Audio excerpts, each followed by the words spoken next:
Assalamu alaikum rahmatullahi wa barakatuh. Welcome to Know Your Charity. My name is Faraz Patel. We'd like to thank you, the viewer, for joining us here on Hilaal TV, DSTV channel 347. Of course, we're coming with a special broadcast ahead, of course, of tonight's moon sighting, which the Cape Town team will be bringing you. But before that, Penny Appeal South Africa have been going ahead and distributing aid and many other basic necessities to the residents of Gaza ahead of the start of Ramadan. And joining us live on Zoom from Cairo in Egypt, I'd like to welcome Penny Appeal South Africa's CEO, no stranger to our channel, Shahnaaz. Paruk. Shahnaaz, assalamu alaikum rahmatullahi wa barakatuh, and jazakallah so much for joining us.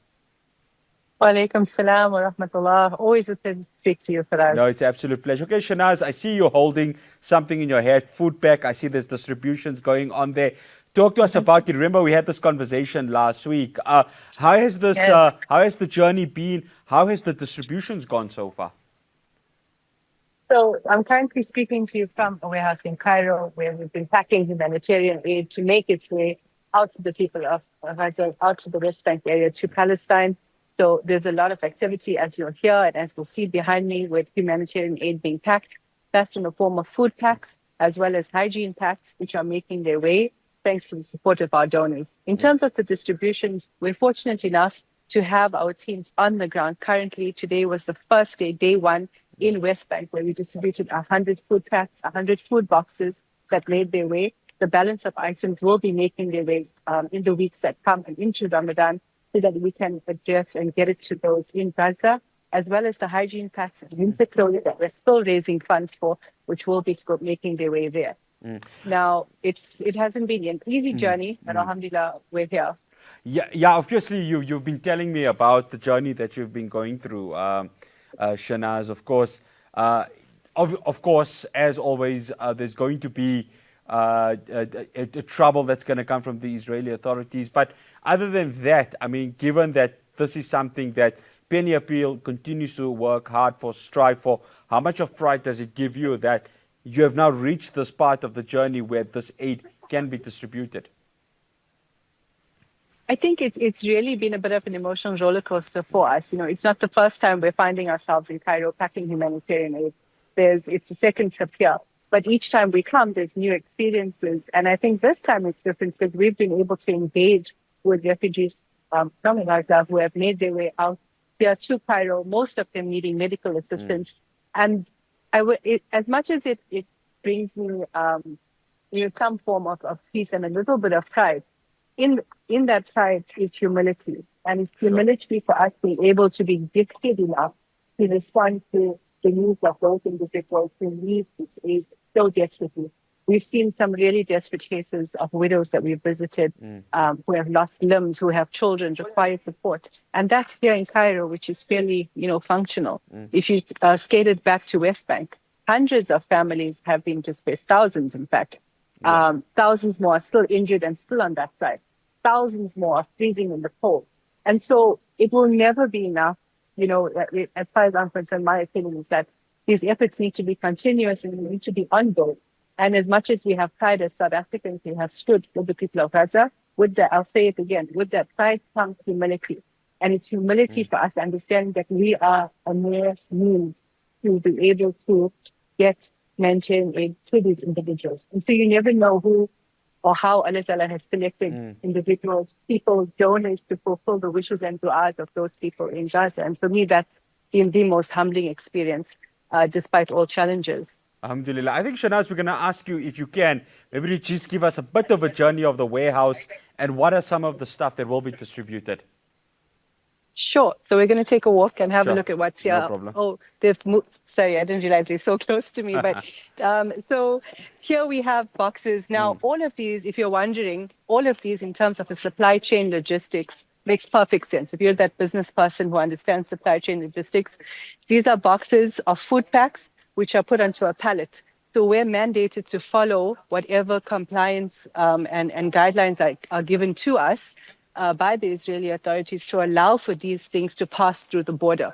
So all these pallets, food packs, as you can see, they each have to be labeled clearly to earmark who's the designated organization that's donating it, what's in it. Now, what the contents in here, again, are determined by actors or humanitarian actors such as the Red Crescent.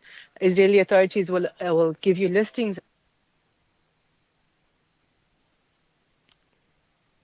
Oh, we seem to have lost Shahnaaz Paruk there. And of course, she was just giving us a bit of a breakdown. Shahnaaz, I think you're back.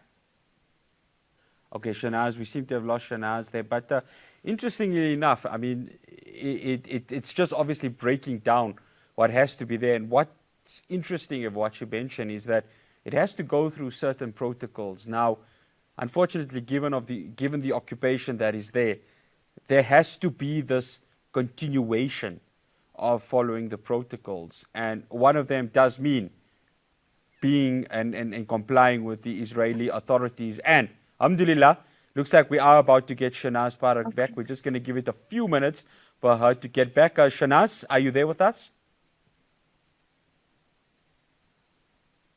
Okay, we seem to be having an issue. Of course, they are currently sitting in Cairo, Egypt. And of course, with this being Ramadan Eve in the Middle East, one can only imagine that the network is going to be a challenge. But alhamdulillah, we do have a back. Shahnaaz, you can continue. Alhamdulillah. Shahnaaz, please continue.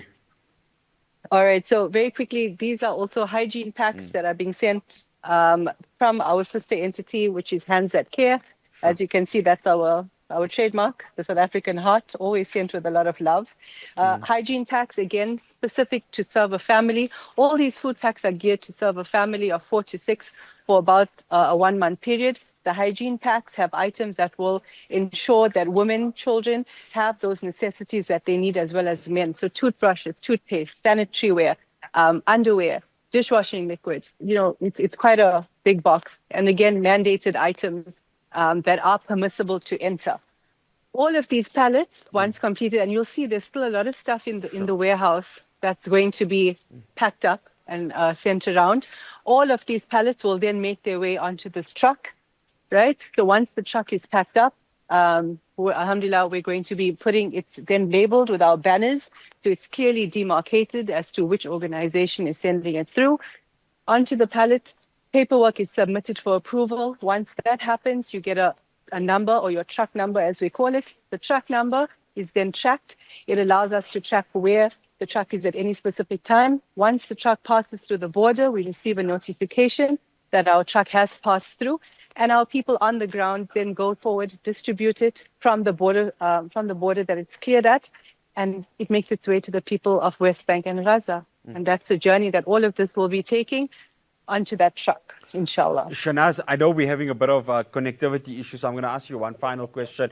When is the time frame for all of this to be delivered? So currently these packs are scheduled to depart tonight, late tonight. By the time they cross over, by the time the paperwork is submitted with approvals, etc., you're looking at least another 3 to 4 days. By the time that happens, it should make its way for distribution to take place. Our partners are on the ground planning for another distribution to take place late next week, inshallah, once this clears through. There are times where humanitarian aid can take longer to cross through, but currently through the Shalom-Kariam border, that seems to be the quickest route. We're getting huge success using that route, and so this is the route that these boxes will be taking. Shahnaaz, we just can fit one more question. Given that it's Ramadan, I mean, just how much is this really going to make? I mean, I know we use this word quite loosely, but the meaningful aspect to this, especially for the people of Gaza, especially for the people of the West Bank, how much of a difference, given that, of course, this is coming from South Africa, which makes it even warmer, which even makes it more special, that the people of these two parts of Palestine are going to have something to give them support during this blessed month? I think every single bit of humanitarian aid, food, hygiene pack items, and the winter clothing that makes its way to families is so well appreciated. Every single bit makes all the difference. And I can tell you that hand on heart, because yesterday I met with a woman who lost her leg in a bombing. She was trying to save her children, so she kicked them out the way. The bomb fell onto her home. She lost her leg. She was one of the lucky few to be able to leave with her children to come to Cairo to seek medical attention, get the prosthetic fitted on. But the story here isn't about that. The story here is that she said that she had spent being injured, developing septicemia, etc. She and her children spent a minimum of 5 to 6 days with no food. They scrounged around for items that was barely fit for consumption. Moldy bread is what she said. The translator translated it for me as moldy bread.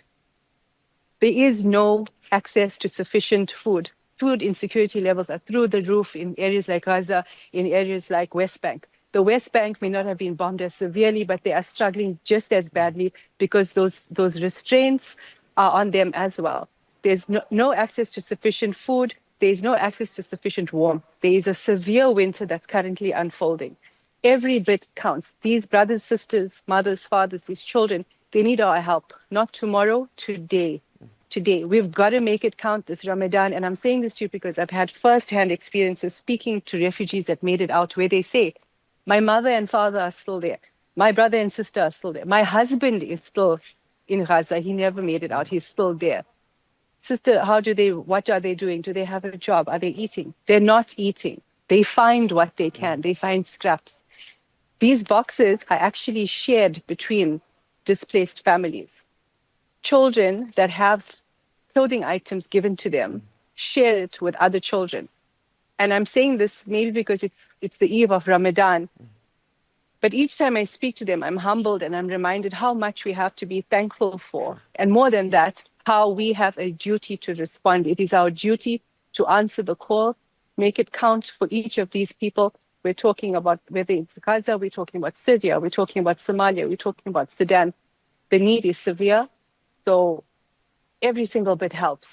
Every amount that's donated that goes towards food packs, winter packs, hygiene packs, water, it's needed. People are hungry, people are thirsty, people are dying without medical attention.